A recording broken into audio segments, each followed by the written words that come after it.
We've investigated a whole bunch of places down there. We've investigated the Lewis Historical Society, which has some really great locations. We've even investigated the lightship Overfalls, which is in the canal there by Irish Eyes. Our favorite one is the Cape Bay Lewis Ferry. The Lewis terminal for the ferry is very haunted.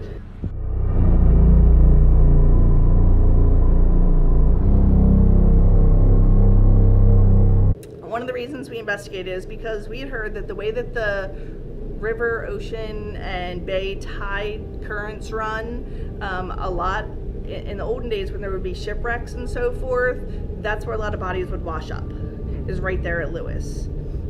So actually there was a blizzard of 1888 and an entire ghost ship basically ran aground there. All the members of the ship had frozen to death.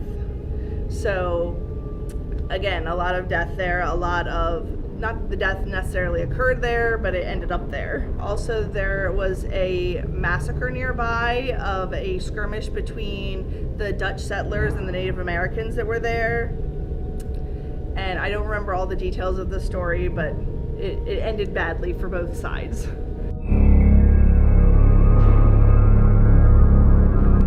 In the ferry terminal, there is a locked, at the time, there was a locked sunroom. They've since undergone renovations, and so it's all open now, like where if you buy your food there at the concession stand, you go to eat. Well, it used to be a sunroom, and it was locked at night.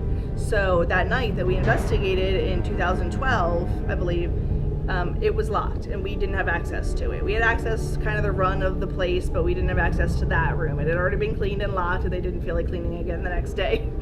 So it was cleaned and locked, and we couldn't get in. But because we had heard that there was activity sort of around it, we had a whole bunch of our infrared cameras set up, and one of the places we had one aiming was into the sunroom. So even though it was outside, we could see into the sunroom. And we actually caught something on film. It looks like someone in a white jacket, and it comes and it gets close to the, we had, motion sensors, and then it disappears.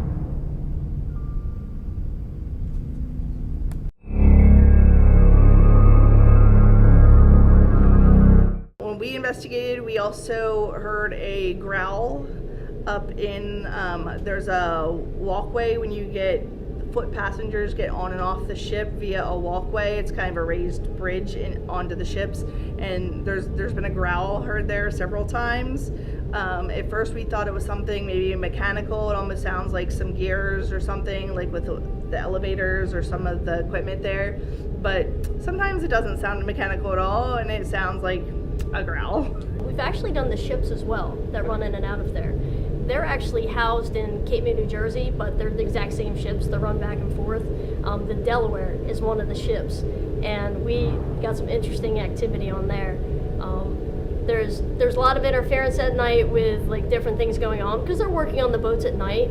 But we were upstairs around the bar area in the Delaware, and everyone clearly heard a chair drug across the top floor.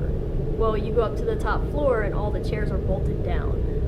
So there was no possible way. So there was a lot of things that evening that, kind of lent itself to, something might be going on here as well. So it's not just the terminal itself, there are connections to the ships as well.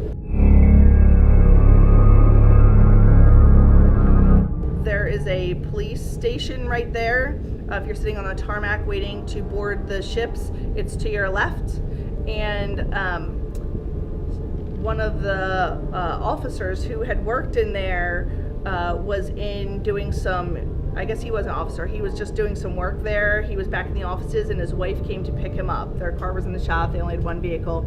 And so while she was sitting in there, she saw one of the officers go by, and she waved, and he waved back. And when her husband came out, she said, "Oh, I waved to the other officer that was on," and he said, "I was the only one on duty." And she said, "No, I saw him." And he said, "Well, what did he look like?" So she described him, and there's a plaque on the wall with several officers' pictures on it. And he said, did he look like this? And she said, "Yeah, that's him, that's the guy." And he said, "He passed away 3 years ago."